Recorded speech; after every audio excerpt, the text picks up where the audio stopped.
Meriem Fileli, qui est responsable juridique et conformité au sein de Nestlé Maroc, et Monsieur Rachid Machou, vice-président de l'AMICA, l'association marocaine de l'industrie et de commercialisation automobile. Voilà, prenez place. Je vous en prie.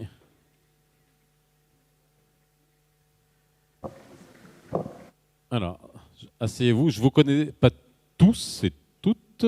Non, je vous découvre. Non, c'est oui. Hop, je vous découvre. Si, non, c'est bon, on se connaît.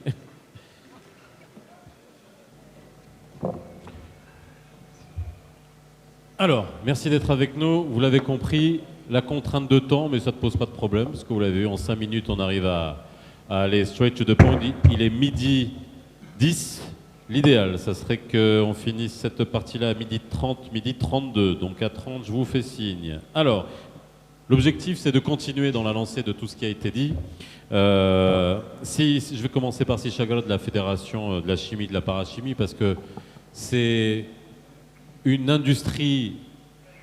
Alors c'est vrai que quand on y regarde de plus près, et puis c'est vrai, et c'est même vous qui m'avez fait tilt lorsqu'on s'était rencontrés, vous m'aviez dit mais finalement de la chimie, il y en a de partout. Il y en a absolument de partout. Il y en a là, il y en a dans le micro que vous tenez, il y en a dans les vêtements que vous avez, il y en a dans ce téléphone-là, il y en a là. Il y en a absolument partout, il y en a sur cette estrade, il y en a absolument de partout. Et c'est vrai que la souveraineté à ce niveau-là, dans une industrie qui est présente à n'importe quel jalon de notre vie, c'est important. Alors comment est-ce que vous pouvez nous donner un positionnement tout simplement de cette industrie au Maroc? Merci pour la question et pour l'introduction d'ailleurs qui me fait épargner de l'affaire. J'ai envie, avant de répondre directement à la question, rapidement parler du secteur de la chimie au Maroc. Je vais me baser sur les chiffres officiels du ministère publiés en 2024, le baromètre de l'industrie en général, et qui place la chimie comme premier secteur industriel au Maroc. C'est très important. C'est 25% de chiffre d'affaires industriel marocain. C'est le 1/3 de la valeur ajoutée. Et juste pour donner un chiffre, par rapport à 2022, c'est 184 milliards de dirhams de chiffre d'affaires cumulé. La chimie au Maroc, c'est plusieurs filières, donc, qui sont peut-être, chacune d'elles est un secteur industriel. Donc on a la peinture, les gaz, le verre, la détergence, etc. Et j'en passe. Il y en a plusieurs, je ne vais pas m'attarder dessus, mais juste pour me connecter avec votre question, j'ai envie de dire qu'il y a des secteurs au Maroc qui sont déjà quasiment dans une souveraineté industrielle. Si on prend le secteur, par exemple, des gaz, en dehors des lubrifiants, les gaz, oxygène, etc., le Maroc a une autonomie suffisante depuis des années. Et le passage par la pandémie du Covid a démontré que le Maroc était autosuffisant en la matière. Donc c'est quelque chose qui est déjà acquise. La même chose peut concerner le secteur, par exemple, de la peinture bâtiment. Aujourd'hui, dans la peinture bâtiment, 98% de ce qui est consommé au Maroc est produit localement. Mais aussi, au sein de la chimie, il y a des secteurs où encore on est loin de parler de souveraineté industrielle et d'autosuffisance. Je parlais de la cosmétique, par exemple. Cosmétique, 75% de ce qui est consommé au Maroc est importé. Donc on a du chemin à parcourir, par exemple, de ce sens-là. Idem pour le phytosanitaire, quasiment, il n'y a pas de production locale marocaine, alors que c'est très important le phytosanitaire. On est très bon dans tout ce qui est engrais, naturellement, parce qu'on a le champion mondial pour la matière, l'OCP, pour ne pas le citer. Mais si on va dans les phytosanitaires, c'est quasiment 100% importé. Donc voilà des secteurs très importants où le Maroc doit travailler, bosser de manière claire pour le faire. J'ai envie, puisqu'on n'a pas beaucoup de temps, cher Faisal, j'ai envie juste de dire qu'est-ce qu'on fait nous, au sein de la chimie, la fédération, justement pour contribuer à cette souveraineté industrielle. Et ça qui est très important parce que c'est le message, moi, que j'ai envie de donner à la salle, et si jamais il y a des opérateurs dans la chimie, c'est pas la peine qu'ils se manifestent, mais qu'ils viennent adhérer à la fédération parce qu'il y a un travail de fond qui est fait depuis quelques années. Il y a une grosse dynamique qui est faite. Je dirais peut-être 3-4 choses qui sont faites aujourd'hui. Dans la chimie aujourd'hui, en nous profitant des incentives déjà existants qui sont mis en place par le ministère de l'Industrie, et on a 2-3 que tout le monde connaît, mais je les rappelle très vite sans m'attarder dessus. Il y a la charte d'investissement qui permet d'accompagner sur le plan financier avec un give back financier. Tout le monde connaît la charte, ce qu'elle a apporté. Je ne vais pas m'attarder dessus, il y a des gens qui le font mieux que moi. Mais un deuxième élément, c'est l'export. Aujourd'hui, il y a des feuilles de route qui ont été négociées et discutées avec le ministère de tutelle qui seront déployées très prochainement en la matière pour accompagner tous les secteurs industriels dans la chimie justement pour développer l'export. Et souveraineté, comme l'a dit tout à l'heure M. Mzouar, ne peut pas exister dans tous les secteurs, sauf si on le fait parfois de manière complémentaire et si on adresse d'autres marchés que le marché marocain. Dans pas mal de secteurs, le marché marocain reste petit, faible, ne peut pas justifier des investissements industriels. Mais si on le fait en adressant par exemple l'Afrique, qui est notre, je dirais, marché naturel, mais aussi l'Europe, il faut oser, au Moyen-Orient d'autres marchés, on pourrait parler d'investissement industriel pour répondre aux besoins nationaux, donc autonomie, souveraineté, mais aussi en profiter pour développer des champions nationaux, aller conquérir de nouveaux marchés. Donc ça, il y a des feuilles de route qui sont mises en place, un travail de fond a été élaboré. Ça aussi, peut-être l'occasion viendra avec le ministère pour en parler, mais c'est un deuxième élément dont peuvent profiter les entreprises industrielles de manière générale. Troisième élément, il est aussi très important, c'est la formation. Au sein de la chimie, nous avons fait des conventions avec des écoles d'ingénieurs, des universités. Je vais en citer deux très rapidement. L'UM6P, tout le monde connaît la dynamique de cette université, mais aussi l'école de chimie de Kénitra. Nous avons été impliqués dans la création d'une école de la chimie, parce qu'il y avait un besoin qu'on a décelé il y a quelques années, c'est le besoin de formulateurs, des personnes de la recherche-développement. Le Maroc ne formait pas quasiment de personnel dans la R&D de la chimie.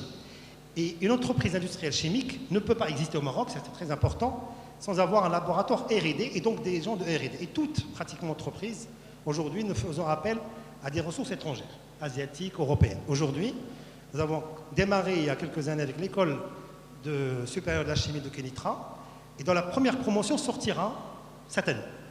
Et nous avons été impliqués dans la construction des modules, la formation, nous faisons partie du conseil d'établissement. Nous sommes heureux d'ailleurs de dire que la première promotion, 60 personnes, sont quasiment tous aujourd'hui recrutés par les entreprises de la chimie. Ça veut dire que le besoin est là. Voilà ce type de collaboration que nous faisons. Et c'est très important pour développer la chimie. Pour finir, je sais que j'ai pris peut-être longtemps la parole. Si ce défaut-là, je peux parler longtemps. Il n'y a pas de problème. Mais j'ai envie de dire maintenant ce que la Fédération fait pour ses membres. Et cela, un appel, je lance à toute entreprise chimique d'adhérer. Nous organisons depuis l'année dernière ce qu'on appelle les matinées de la chimie, une fois par mois. Et on le fait pour les adhérents. Il n'y a pas de caméra, il n'y a pas de journaliste, etc. C'est vraiment rendre service aux entreprises. Et chaque matinée, ça commence par un petit déjeuner et ça finit vers 11h, avec une thématique dédiée pour expliquer aux opérateurs, parce que même quand on s'est rendu compte, même une entreprise qui existe depuis 50 ans, 40 ans parfois, n'est pas au courant de certaines incentives qui existent, n'est pas au courant de certains sujets, n'est pas au courant de certaines réformes qu'il y a dans la fiscalité, qui les concernent directement. Et donc nous faisons des thématiques dédiées, variées. Ça peut passer de la R&D, parce que j'ai oublié de parler d'innovation R&D. Aujourd'hui, c'est quelque chose dont on peut profiter. D'ailleurs, M. Fadel, qui est directeur en la matière. Donc c'est très important. Aujourd'hui, il y a une subvention annuelle, un budget de 300 millions de dirhams qui concerne toutes les entreprises.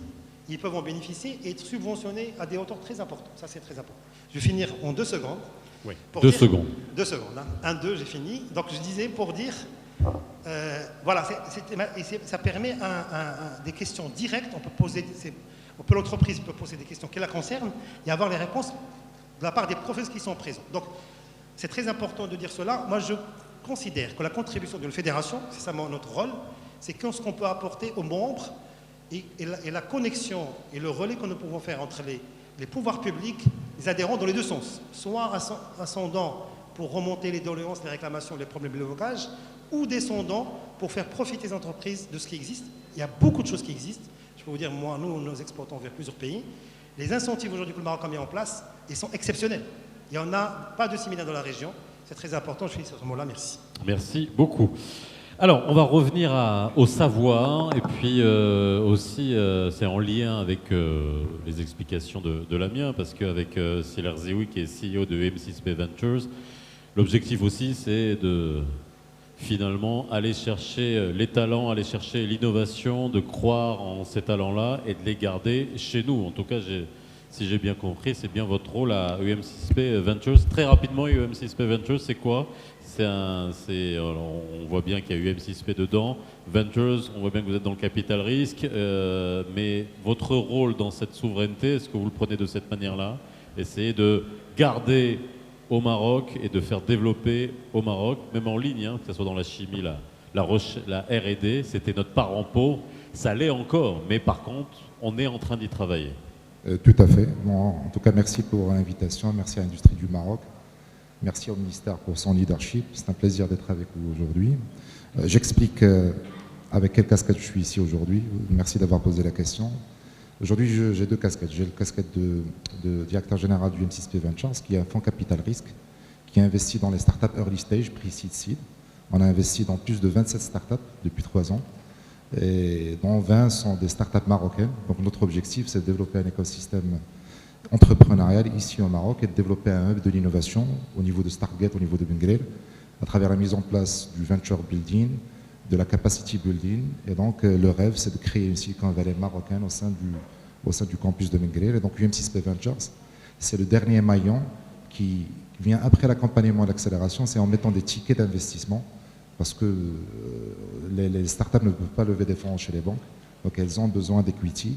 Donc UM6P Ventures, depuis 3 ans, a créé cet outil justement pour répondre à un besoin qui était important dans l'écosystème. La deuxième casquette, par contre, je suis aussi praticien, je suis entrepreneur, et je suis donc l'un des fondateurs de Fova Technologies. Et donc, on parle de souveraineté, mais moi j'aimerais bien, si vous permettez, d'approcher la question sur un angle un peu plus humain. Donc, Fova Technologies, moi j'étais dans le temps ingénieur de maintenance au niveau du groupe OCP. On était sur le site de Safi avec un groupe d'ingénieurs et aussi d'acheteurs. On nous a demandé d'aller réceptionner une pompe au niveau de l'Europe. Donc on nous a demandé d'aller parce que en fait, le Maroc ne produisait pas d'équipement de machinerie industrielle. Et donc ce groupe d'ingénieurs qui avait déjà conçu des pompes dans le cadre de nos stages de fin d'études, dans le cadre des cours, etc., on s'est dit, comment ça se fait que des équipements qui ont été inventés dans le 19e siècle ne sont pas produits au Maroc? C'était bizarre pour nous. Donc on a décidé de créer un groupe pour développer un produit 100% marocain dans la machinerie industrielle. Et on l'a fait au sein du groupe OCP, grâce au mouvement OCP, parce que dans le temps, on nous a permis de développer des corporate startups au sein du groupe. Donc on a travaillé dessus pendant 4 ans.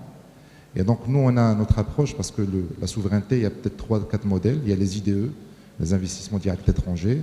Il y a le brownfield, on fait des partenariats avec un player. Et il y a le greenfield. Donc Fova Technologies était l'une des startups qui ont commencé from scratch et qui ont développé un produit industriel qui est aujourd'hui commercialisé au Maroc et grâce auquel on est en train de remplacer les importations. On est en train de développer, en fait, en tout cas c'est l'ambition, le premier champion national en industrie lourde au Maroc à travers cette belle start-up, cette belle réussite qui a commencé par 3-4 ingénieurs et aujourd'hui qui est une grande équipe. Donc en fait l'approche elle est dualiste, donc il faut des humains, des femmes et des hommes derrière qui portent cette ambition-là, et qui décident en fait de contribuer au développement économique de ce pays-là en développant un savoir-faire, une propriété intellectuelle made in Europe. C'est exactement ce que font les startups qu'on accompagne au sein du M6P Ventures. En fait, c'est des Marocains qui ont décidé de quitter l'emploi, de quitter le salariat et d'aller prendre un très grand risque dans un écosystème qui n'est pas évident et qui veulent développer des produits développés au Maroc, des applications. On fait beaucoup de deep tech, ça veut dire on a beaucoup de chercheurs, d'ingénieurs qui développent des produits high-tech qui ont la capacité d'exporter ailleurs. On a de très bels exemples. Bon, je peux citer quelques-uns. On a un groupe de chercheurs au sein du M6P qui ont développé une start-up qui s'appelle Senstinx, qui aujourd'hui va s'exporter à l'étranger, qui est une technologie blockchain qui permet de développer des outils digitaux contre la falsification des documents. Et donc c'est une technologie qui aujourd'hui s'exporte et qui est un savoir-faire, un IP souverain. Une autre start-up qui a fait aussi sur laquelle UM6P Ventures a investi, c'est Deepico, qui est en train aujourd'hui d'adresser le marché américain à travers une solution d'intelligence artificielle pour remplacer l'interprétation des échographies. C'est-à-dire on est en train de digitaliser une discipline médicale très avancée pour détecter les malformations. Donc tout ça pour vous dire, aujourd'hui on a beaucoup de success stories, et j'insiste, c'est à travers des fondateurs, à travers des personnes qui prennent le risque et qui portent ces ambitions, en plus bien sûr de la stratégie. Il nous faut une politique R&D, il nous faut une politique de soutien à l'industrialisation, à la souveraineté, mais c'est aussi à travers des hommes et des femmes qui sont prêts à prendre le risque, qui sont prêts à faire un sacrifice. Être entrepreneur, c'est pas évident, c'est beaucoup de boulot, c'est un métier très difficile, mais c'est grâce à ces entrepreneurs qui ont décidé de se lancer que le Maroc a toutes ses chances, Inch'Allah, de devenir souverain en matière d'industrie. Il faut surtout leur faire confiance. Sir Qassimi, alors, vous êtes le CTO de Innovex. Alors déjà, dites-nous ce que c'est Innovex, hein, puis on verra aussi de quelle manière vous contribuez aussi à cette souveraineté. Je sais que vous intervenez dans différents secteurs. Alors, déjà, Innovex, qu'est-ce que c'est? Déjà, merci Stéphane pour cette opportunité. Merci aux organisateurs. Pour mettre un petit peu Innovex dans son contexte, Innovex fait partie de l'écosystème de l'UM6P. Donc on est dans cet écosystème, c'est là où on a été créé et dès la création, l'objectif était très clair sur des axes stratégiques de développer des nouvelles industries, donc sur l'énergie, sur la chimie, sur le digital, sur l'agriculture, sans oublier la composante innovation sociale, parce que dans tout cela, l'humain est au centre de tout ce qu'on fait. Aujourd'hui, après pratiquement 2 ans d'existence, on est une société qui compte à peu près 350 salariés, jeunes marocains, très motivés. On est en train de réaliser ces projets avec beaucoup d'ambition. Donc, on parle tous de l'hydrogène vert. Donc, on est très actifs sur ce sujet. Notre objectif, par exemple, là-dessus, est d'arriver à se positionner comme un acteur de production d'hydrogène vert à coût raisonnable, qui permet au Maroc de devenir un pays exportateur d'hydrogène vert. Donc on n'est pas les seuls acteurs. C'est un sujet qui est porté au plus haut niveau dans notre pays, et d'où l'offre Maroc qui a été communiquée il y a quelques semaines, clairement incite les investisseurs à venir se lancer dans cette industrie du futur. On travaille aussi sur la valorisation de la roche, vous en avez parlé avant. Donc, la roche, ce n'est pas seulement les engrais, il y a beaucoup de méthodes dedans, il y a aussi beaucoup de moyens d'utiliser les acides qu'on peut gagner de la roche, et je parle du secteur de la batterie, où l'acide phosphate est purifié et l'intrant principal, et où nous, au Maroc, on a les plus grandes réserves mondiales. Donc, on est là pour la sécurité alimentaire, mais aussi pour la transition énergétique. Donc, c'est un axe très, très important à considérer. Tout cela ne peut pas se faire sur une vision digitale très claire, parce que ces industries génèrent énormément de données. Ces données doivent être récupérées, synthétisées et transformées en KPI qui nous permettent d'augmenter la productivité, d'améliorer nos résultats et surtout de penser au futur.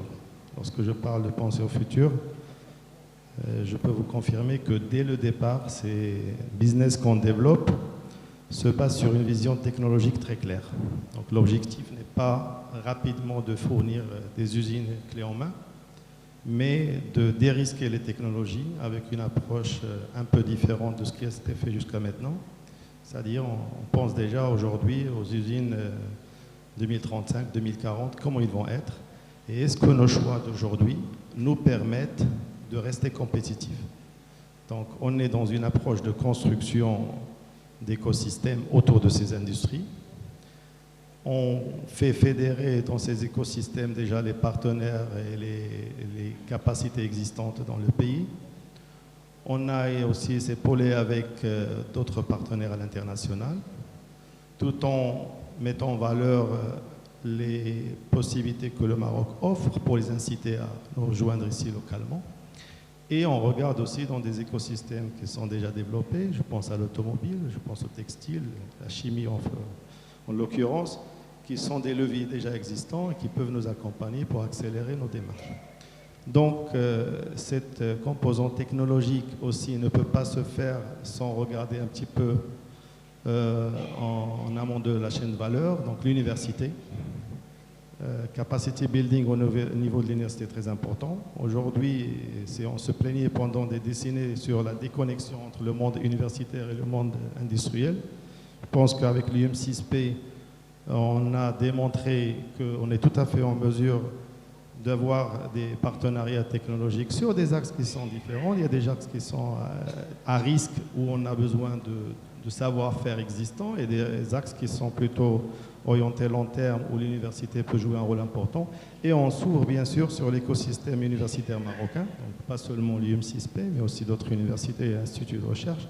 Donc c'est une approche fédérante, c'est une approche qui sert aussi de modèle à dérisquer de nouveaux chantiers auxquels on s'apprête dans le futur.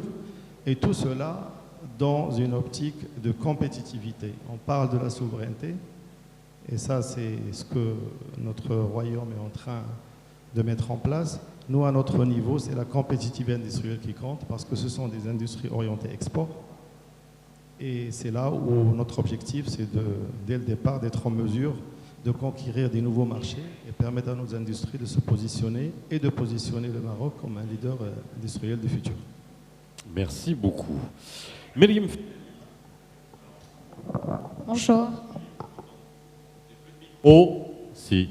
Arrêtez de me couper mon micro, s'il vous plaît, je le coupe moi-même.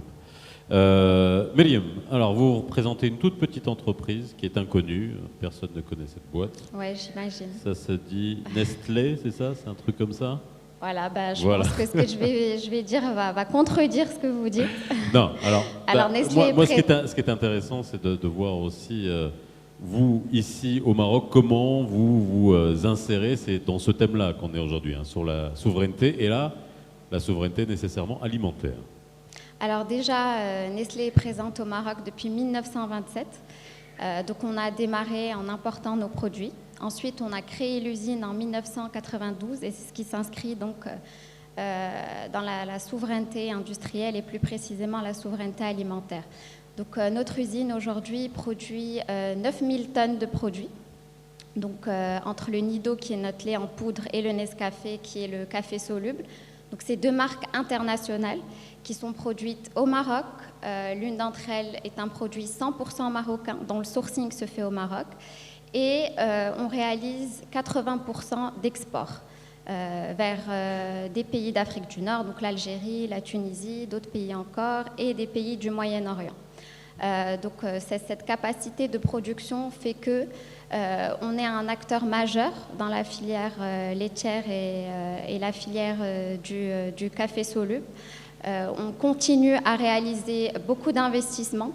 On a une relation privilégiée avec le consommateur marocain, donc près de 630 millions de dirhams rien que ces 10 dernières années.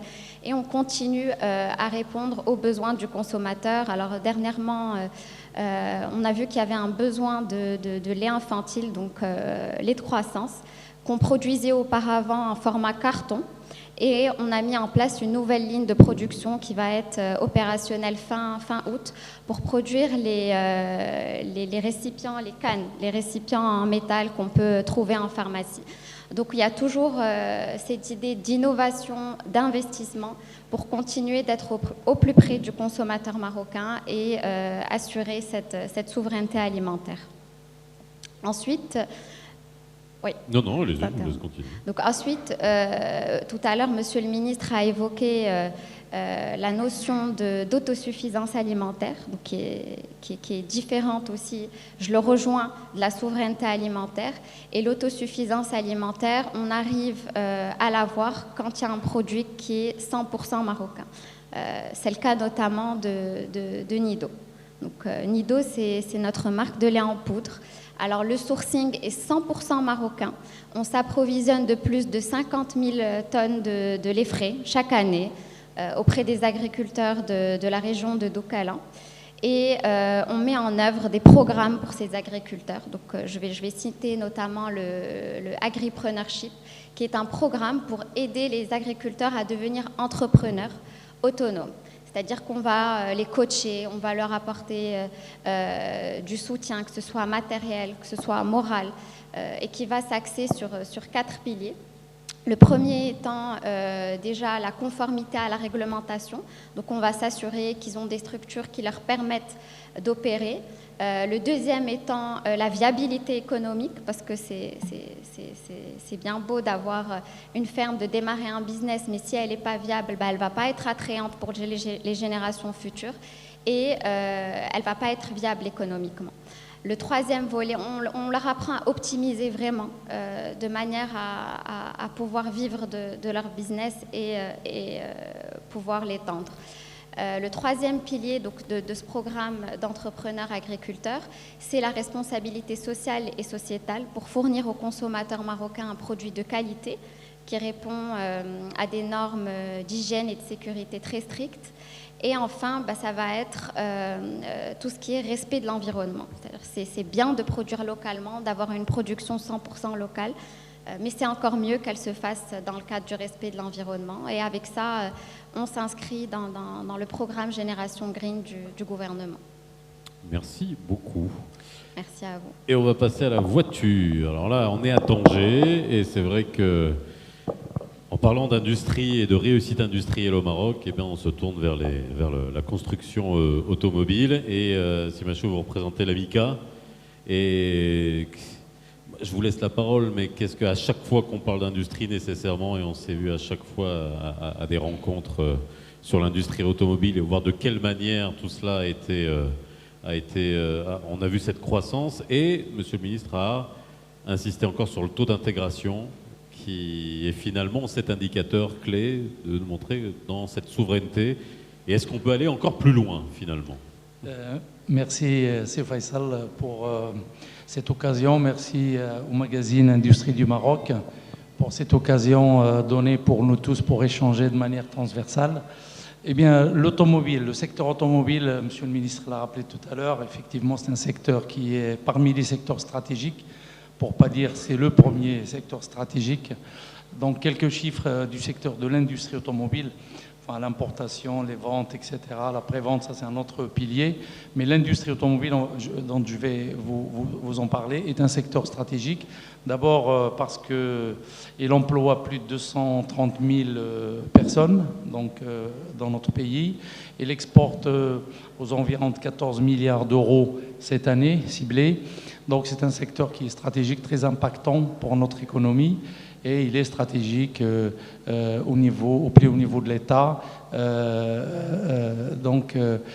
C'est un secteur aujourd'hui dont la souveraineté industrielle nous parle directement. C'est un axe majeur pour nous. Alors, tout simplement parce que qui dit souveraineté industrielle dit plus d'intégration locale. Je vais développer un peu plus tard, comme a annoncé C. Faisal.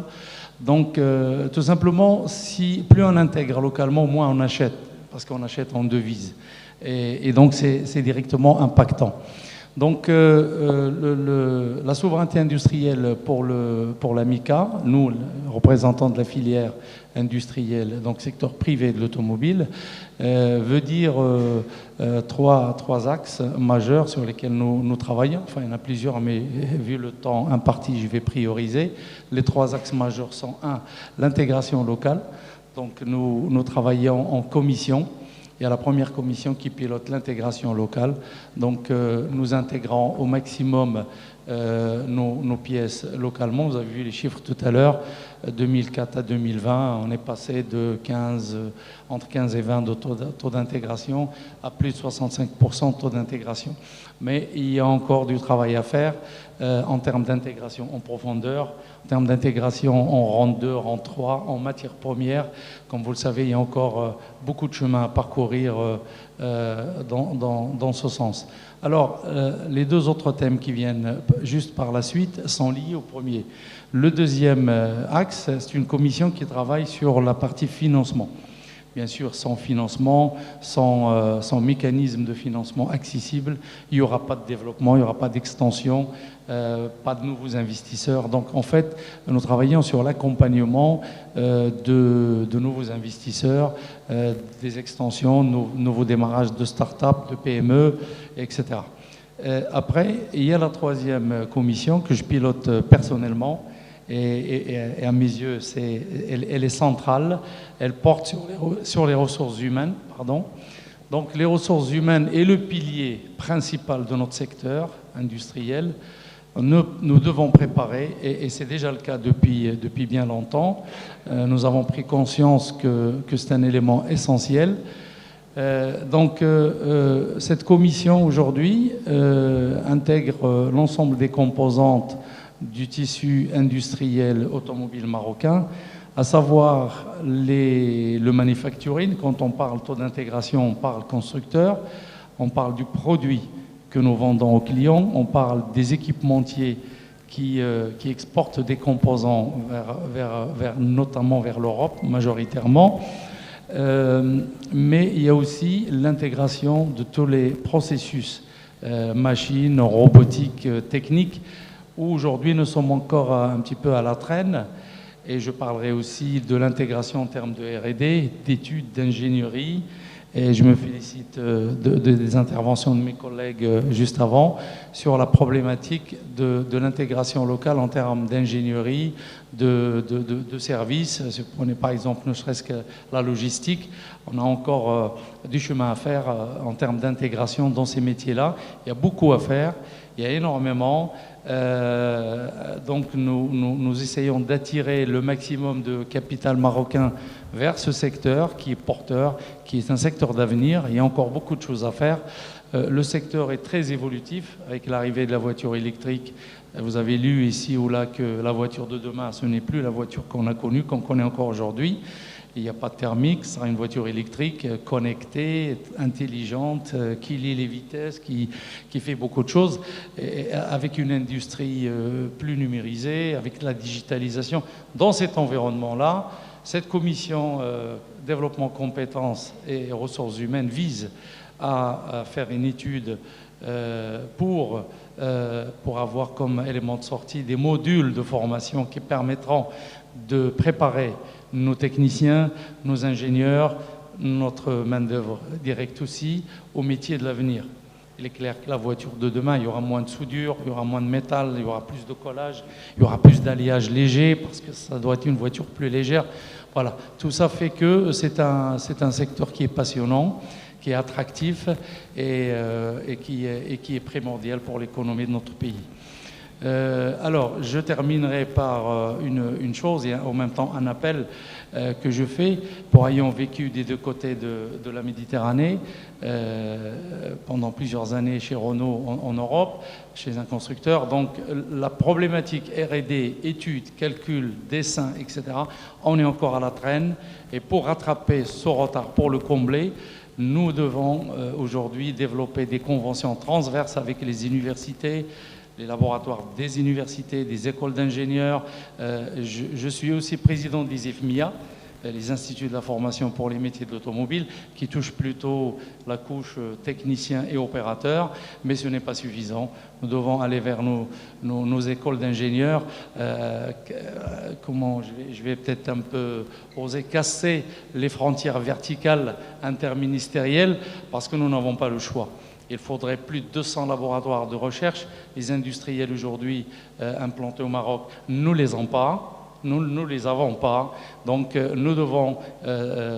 alors on sait aussi qu'il y a des chercheurs thésards qui travaillent sur des sujets plus ou moins théoriques. Nous avons des problématiques techniques, opérationnelles tout de suite, sur lesquelles nous pouvons engager des chercheurs, des thésards, des ingénieurs pour essayer de progresser et d'aller vite combler ce gap qui nous manque, qui est celui de la matière grise. Tout simplement, en conclusion, nous devons passer d'un Maroc d'opportunités de main-d'œuvre pas chère à un Maroc de vendeurs de solutions technologiques évoluées et adaptées à l'avenir.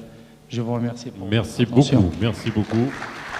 Et ça nous permet de conclure ce panel. Merci à vous. Vous pouvez applaudir mes intervenants. Je vais vous laisser rejoindre la salle. Merci à vous.